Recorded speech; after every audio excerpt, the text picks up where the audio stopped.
एक ही बिस्तर पर जब कोई कोड़ी की तरफ देखता भी नहीं था, तो रोड्रिगो अपना खाना और अपने बिस्तर की गर्मी अजनबी के साथ साझा करने को तैयार था, क्योंकि वह न केवल एक बहादुर योद्धा था बल्कि एक उदार व्यक्ति भी था जो दूसरों की मदद करने में विश्वास करता था। रात का समय हो चुका था जब रोड्रिगो को यकीन हो गया कि उसने छोटे से कमरे में हवा बहती हुई सुनी है, एक ऐसी हवा जो उसके दिल को छू रही थी। और हवा में उसने एक नर्म आवाज सुनी। तुम मेरे प्रति दयालु थे, रोड्रिगो, और इसलिए मैं तुम्हें एक अनमोल उपहार देता हूँ। क्योंकि तुम बहादुर और सच्चे दिल के हो, कोई भी तुम्हें युद्ध में कभी नहीं हरा सकता। जब रोड्रिगो अगली सुबह उठा, तो कोड़ी कहीं नहीं मिला, लेकिन युवा योद्धा को पिछली रात की आवाज याद थी और उसने अपने भीतर दृढ़ संकल्प की एक नई भावना महसूस की। रोड्रिगो ने अपनी तीर्थयात्रा पूरी करने और दक्षिण की ओर यात्रा करने में ज्यादा समय नहीं लगाया, जहां उसका राजा उसकी वापसी का बेसब्री से इंतजार कर रहा था। क्या तुम जानते हो कि लोग तुम्हें इस धरती के सभी लोगों में सबसे बहादुर और साहसी मानते हैं?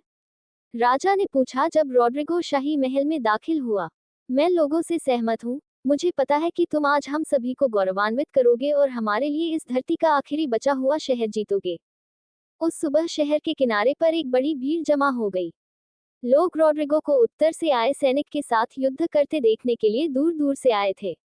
जब रोड्रिगो ने अखाड़े में प्रवेश किया तो वह घबराया हुआ था और अपने कौशल के बारे में अनिश्चित था। उत्तर से आया सैनिक लंबा और मांसल था, सिर से पैर तक चमकदार सोने के कवच पहने हुए था, और उसकी प्रतिष्ठा अच्छी तरह से जानी जाती थी।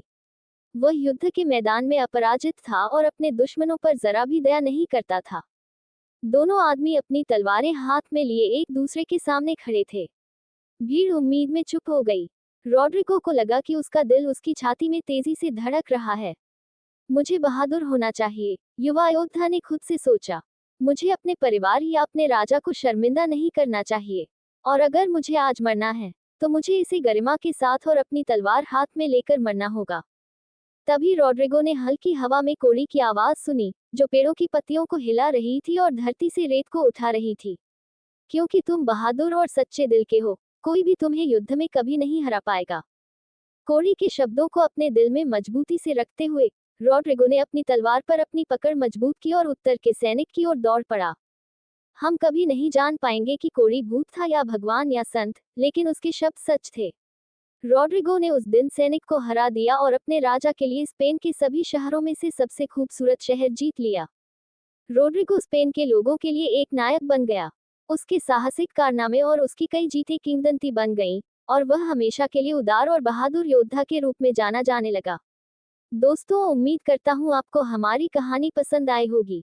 कहानी पसंद आई हो तो वीडियो को लाइक करें, चैनल पर नए हैं तो चैनल को सब्सक्राइब करें और हाँ, नोटिफिकेशन बेल को जरूर दबाएं ताकि अगली अपडेट सबसे पहले आपको मिले।